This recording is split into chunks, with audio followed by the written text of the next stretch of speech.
Eu vou repetir alguma coisa, tá?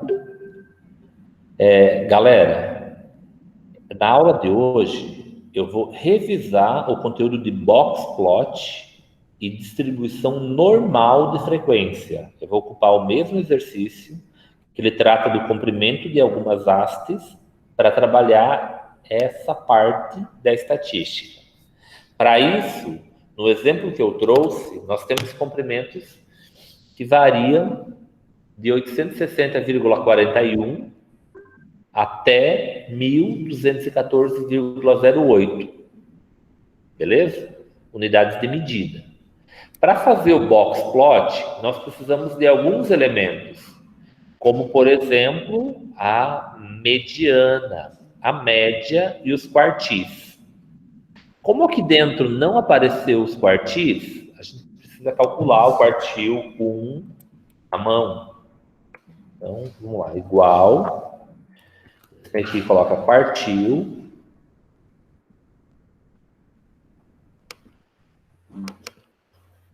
e coloca qual quartil você... Ah, não, aqui ele não coloca, só um pouquinho.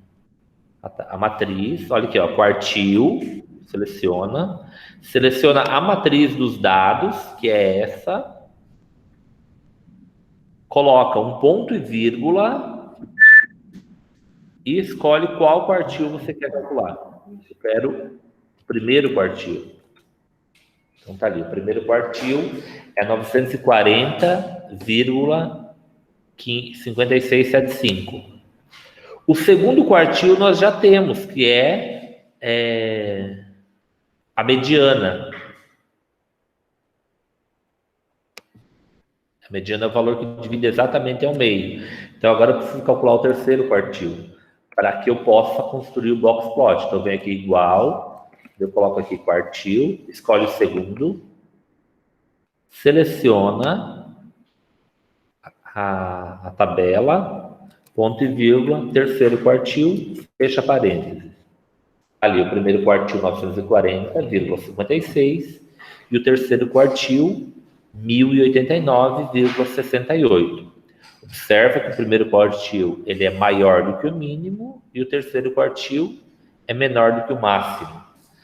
Agora, com esses elementos, nós conseguimos desenhar a tabela, o gráfico, né, que se chama box plot. E geralmente em artigos aparece, que é uma maneira de mostrar os principais valores sem, contudo, colocar todos os valores. Porque às vezes nós temos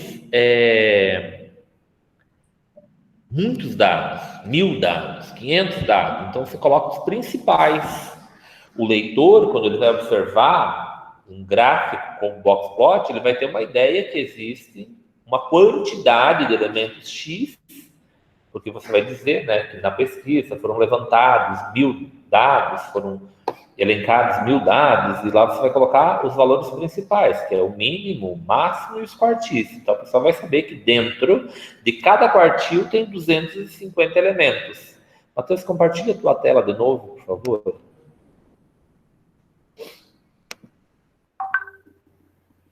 Que daí eu vou desenhar lá com eles.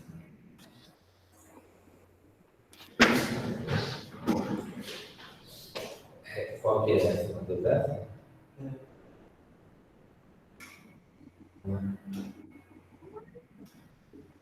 Tá, beleza. Então, eu venho aqui para desenhar o quartil. Observa, garotada, que nós temos o limite superior, o limite inferior, o primeiro quartil, o terceiro quartil e o segundo quartil ou mediana. Ambos significam a mesma coisa. Quem tem calculadora na mão aí? O Marcelo. Marcelo, calcula ali para nós e me dá o resultado, por favor, que daí eu já coloco certinho os valores no gráfico. Tem uma fórmula ali em cima que diz limite inferior é igual...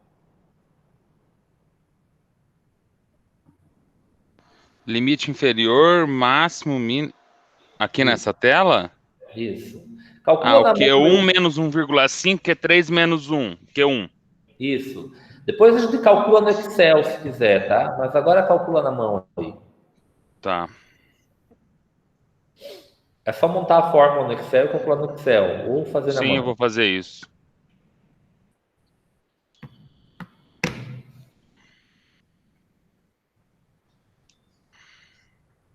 Daí eu pego já o valor. Q3 menos Q1. Tu vai fazer no Excel ou na mão? No Excel, 716,895. É vezes. É 1,5 vezes Q3 menos Q1, né? Isso. 716,895. E agora acha o limite superior. Que é só trocar o Q1 por Q3. É um mais, né? Daí. E mais, tá?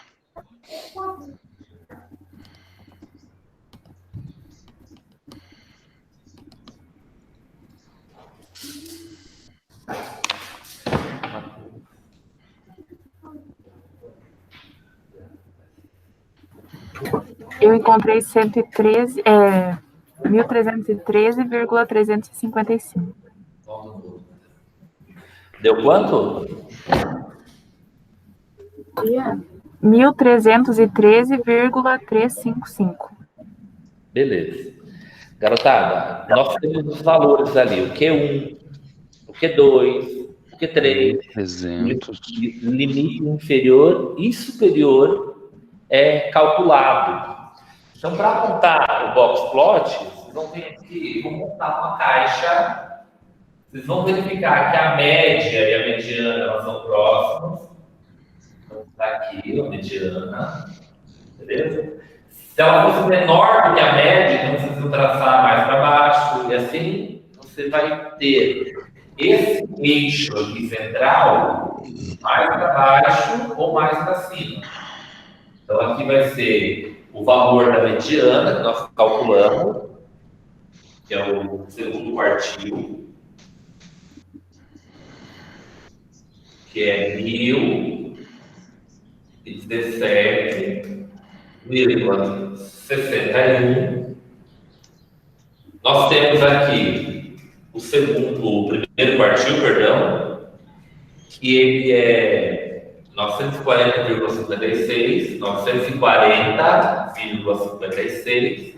Nós temos aqui o terceiro quartil, que é 1089, 1089,68. Ele ficou bem ruimzinho para ver isso aqui.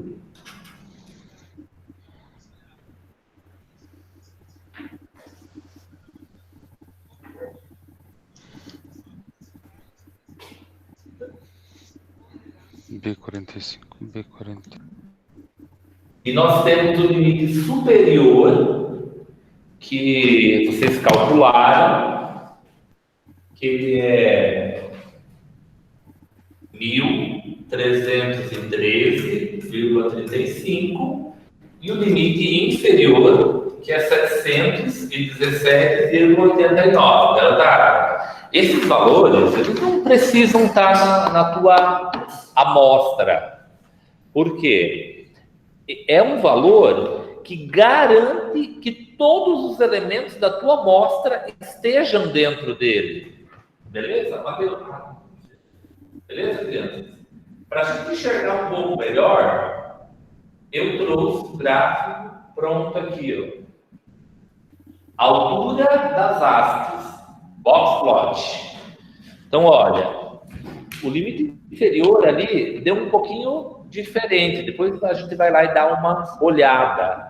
Por que aconteceu isso? Tá? Tá. É porque o quartil dele deu diferente. O quartil dele deu 1095. É que é assim, a fórmula que você usa tem fórmulas diferentes para calcular os quartis, garotada. Dependendo da fórmula que você usar, vai dar um valor um pouco diferente. Beleza? Você pode até calcular manual, assim. Dividir em 4 partidas e ver quem está acima e quem está abaixo. Então, esse gráfico aqui que eu trouxe, ele Ele usa... usou aquele quartil.exc. Isso, ele pegou o primeiro, né? É. Tá, mas depende da fórmula que você pegar, ele vai te dar um valor diferente. Como eu peguei o de baixo, deu um valor um pouco menor. Mas mesmo assim, nós temos a garantia que aqui em cima eu tenho 25% dos elementos. Aqui eu tenho 25%, aqui 25% e aqui 25%. Os dados não bateram por causa da fórmula que eu utilizei, mas qualquer uma das formas eu tenho a garantia de que a quantidade de elementos está certa. 25% em cada fatia. Beleza? Esse é o box plot, crianças. E assim, quando você bater o olho, você vai saber, tinha 20 elementos, porque no texto, quando você discorre um texto, mesmo que seja um relatório na empresa, ou um artigo, ou o teu TCC, ou a tua dissertação, você vai dizer, né, que numa pesquisa com 20 hastes, a apresentação dos dados, o quadro resumo da apresentação, se encontra na figura 1. A figura 1 é a altura das hastes. Então, a pessoa sabe que vai ter 5 elementos dentro de cada um desses intervalos. Por quê? Alguém que leia um artigo que tem dados matemáticos, estatísticos, ele tem noção do que é cada um dos elementos que aparece aí. Beleza, crianças? Agora, para montar a tabela... o gráfico, perdão, de distribuição de frequência, nós viemos aqui, temos gráficos, eixos, né, x e y. Eu vou montar um gráfico aqui, uma curva suave, uma distribuição normal. Então, eu venho aqui e acho a mediana, que é o valor que divide exatamente ao meio. Eu sei que a direita e a esquerda nós temos a mesma quantidade de elementos. Só que o ponto máximo aqui ele é a média. Então deixa eu só... Não, eu tracei a linha certa, eu só falei da mediana, não. Eu pego o ponto máximo aqui, a média, que é o x barra, e daí, a partir da média, eu venho e somo para o lado direito o desvio padrão, que deu 91,36. Então, a média desse caso foi 1019,36. Se eu somar a esse 1019,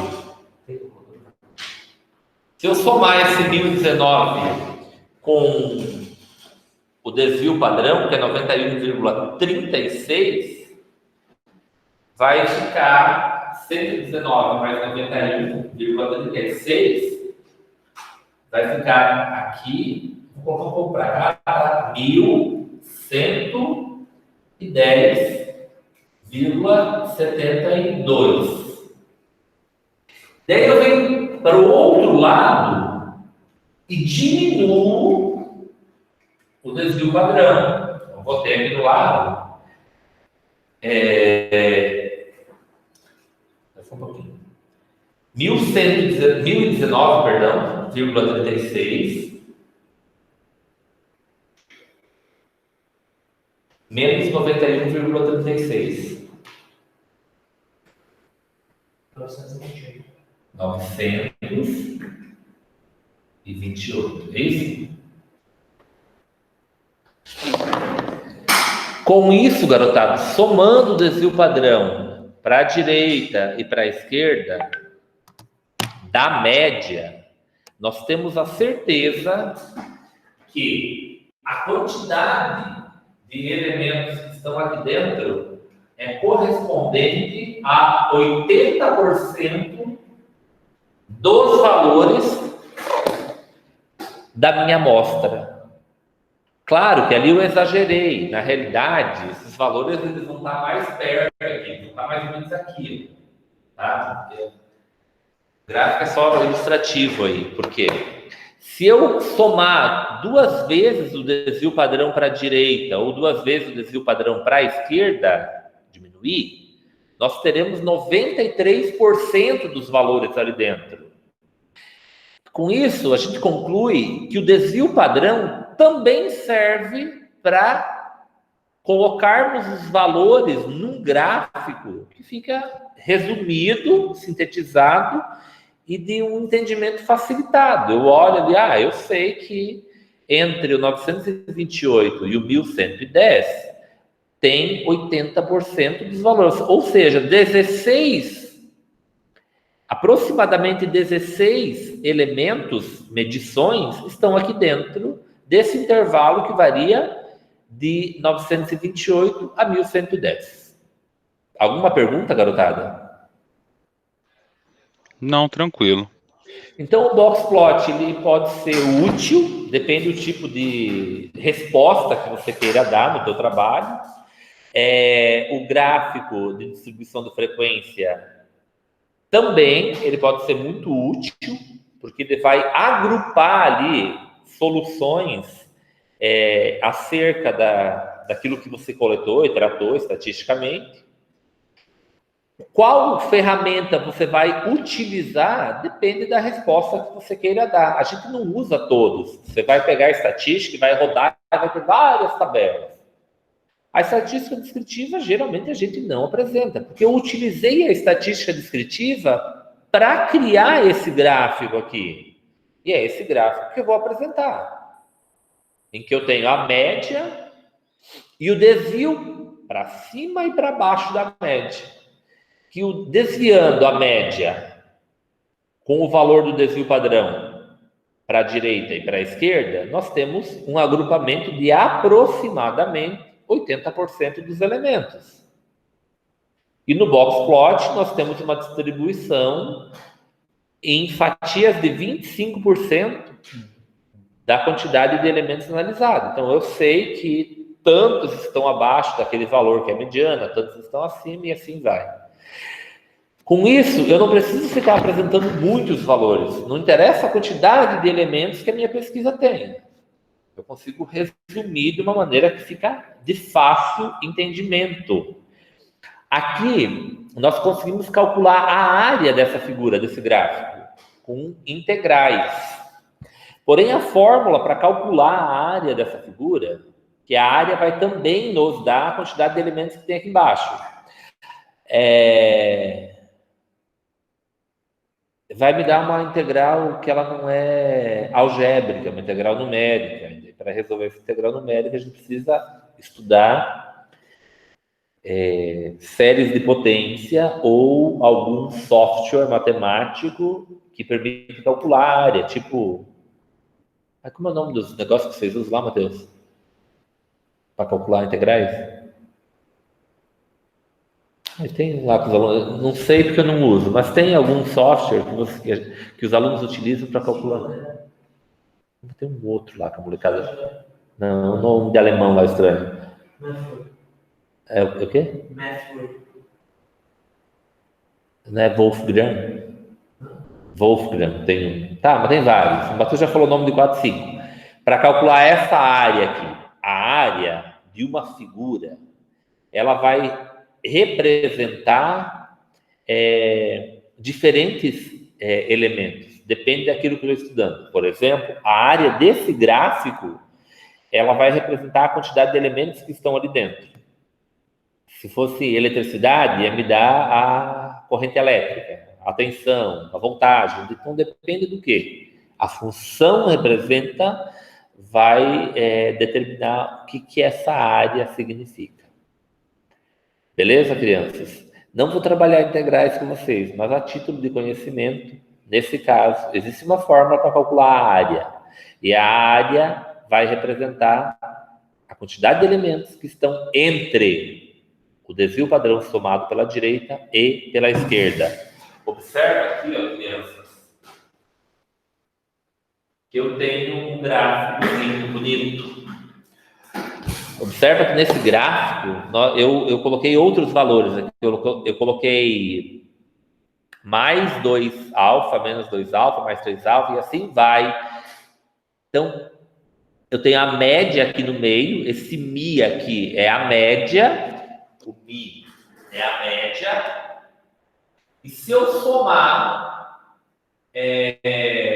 duas vezes o desvio padrão aqui, eu terei 95% da amostra contemplada.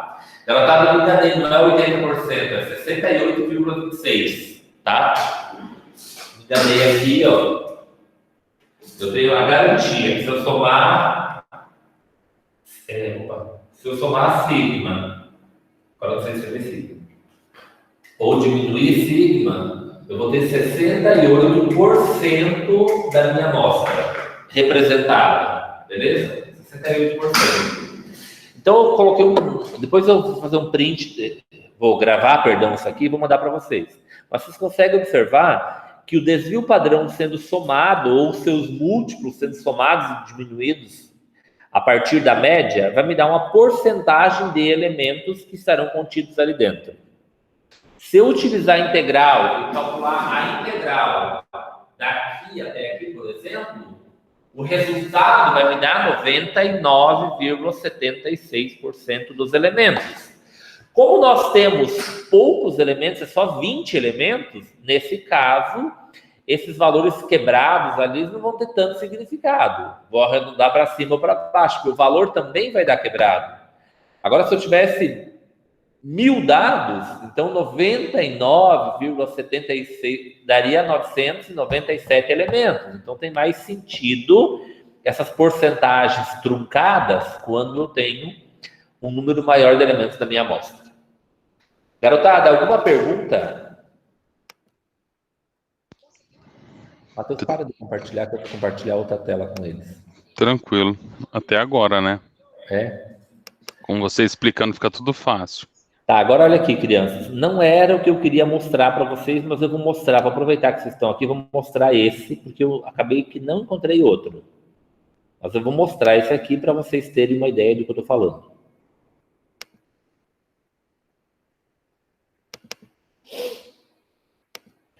Aqui eu trouxe um artigo que foi publicado na revista da UTF-PR. Na área, ela é uma revista de ensino, ela é B2 no ensino. Era produção de proteína animal e reuso na própria unidade produtora. Então aqui, ó, o título em inglês, lá nessa revista é assim. Eu vou montar um template. Eu tinha montado um para vocês, mas acho que não foi suficiente. Eu vou montar um outro que diga a letra, etc e tal, e até hoje eu mando para vocês. Beleza? Então aqui tem o resumo, as palavras-chave. Aqui, a introdução. Foi bem simples. Aqui, garotada, foi uma orientanda minha, ela deixou assim, sem um título solto. Eu não queria mandar esse para vocês, porque vocês vão achar que pode deixar título solto, e eu não concordo. Aqui dentro, ela deixou e mandou, e eu acabou passando batido na época. Aqui dentro, eu gosto de colocar uma introdução, dizendo que nesse tópico será desenvolvido uma pesquisa bibliográfica que conta de principais autores, falam da área, e citar talvez alguns autores. Um parágrafo coloco aqui como uma introdução para não ficar um título solto, tipo modelagem matemática da pesquisa operacional, sem texto nenhum. Eu coloco um parágrafo explicando o que vem abaixo. Como ela trabalhou com modelagem matemática e a pesquisa operacional era o carro forte da modelagem matemática, o primeiro tópico da revisão de literatura foi pesquisa operacional, porque foi a ferramenta que nós utilizamos para gerar os resultados, beleza? Dentro disso tem a programação matemática. Então, a pesquisa operacional, a programação matemática, foi o segundo tópico abordado, que são os elementos fundamentais. Como nós trabalhamos com soja, milho e leite, então ela veio aqui e trabalhou com alguns elementos relacionados ao soja e ao milho. Bovinocultura de leite era um modelo matemático voltado a... então, voltada à produção pecuária. Era leite e o uso dos seus rejeitos na agropecuária. Na agricultura. Então, a agricultura, nós nos pautamos na produção de pastagens para a bovinocultura e a soja e milho para a venda. E também soja para a produção de silagem. Então, eu coloquei aqui. Poderia ter colocado pastagens dentro de soja e milho, ao invés do título soja e milho, poderia ter colocado assim, proteína vegetal. E daí, trabalhado, porque já deu 12 páginas, perdão, e o máximo é 15. Então, para não extrapolar o número de páginas, eu falei, deixa assim, e foi aceito assim. Beleza? Daí, dentro do materiais e métodos, ela descreve aqui, próximo tópico, o terceiro, ela descreve com um certo detalhamento, assim, bonito, fácil de entender, o que foi feito e como foi feito. Beleza? Ela fala aqui das principais. Como é um artigo, tem que ser bem enxuto. Não pode ter tantos elementos quanto na dissertação de vocês. Por isso que é curtinho. Cada parte, vocês vão observar que é curta. E se vocês lerem isso aqui depois, vocês vão ver que dá para entender o que ela fez. E o como ela fez, mesmo que está em um espaço reduzido. Porque eu preciso reduzir certos espaços, porque o principal, o carro forte, é o resultado das discussões. E aqui ela começa a abordar os resultados. Observa que aqui não tem a fonte é a autoria própria. Observa que a figura está em cima, porque a norma da revista é figura em cima. Quando eles mudarem, a gente coloca para baixo. Então, fala-se assim, a norma da ABNT, mas tem que pensar que a ABNT ela é interpretada por cada instituição. Você vai ver assim, figura geralmente embaixo, mas nessa revista a figura era em cima, naquele ano pelo menos. E foi publicado do jeito que está aqui. Quando a fonte era autoria própria, não precisava colocar. Hoje eu falo para vocês, coloquem quando é autoria própria. Fonte própria, ou fonte do autor. Porque a maioria das revistas vai querer que apareça a fonte, mesmo que seja sua. Tem algumas que fica entendido que aquela fonte é autoria própria, que é o caso dessa. Então, esse quadro ele ficou um pouco grande, ele ficou quebrado porque ele não cabe numa página, foi deixado quebrado mesmo, quando é grande, assim,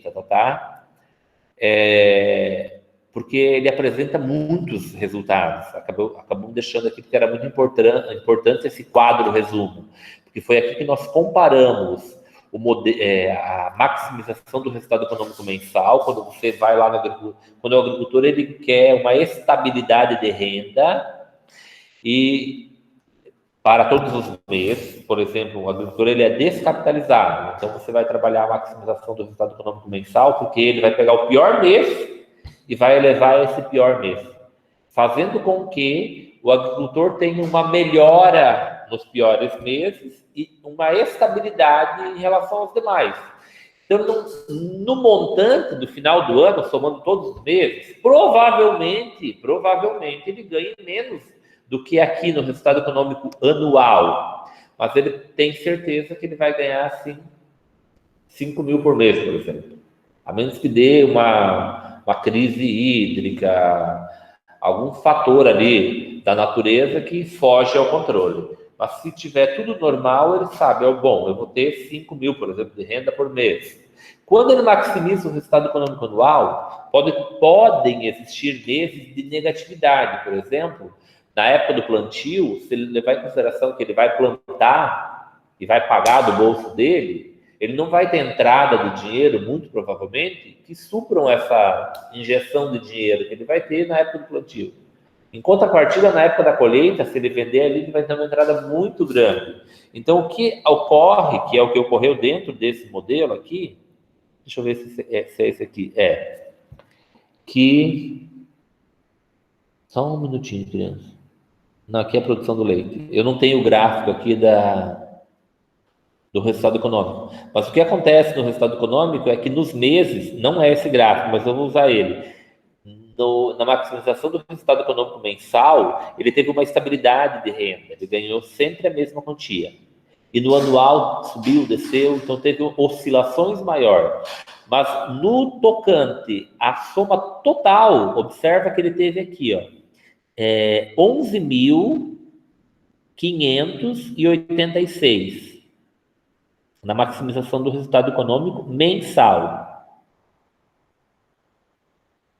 E no modelo anual teve 134.200. Então, a gente vai observar uma variação, às vezes, muito grande, uma variação pequena. Depende daquilo que tu fixar como padrão. Garotada, alguma pergunta até aqui? Mauro?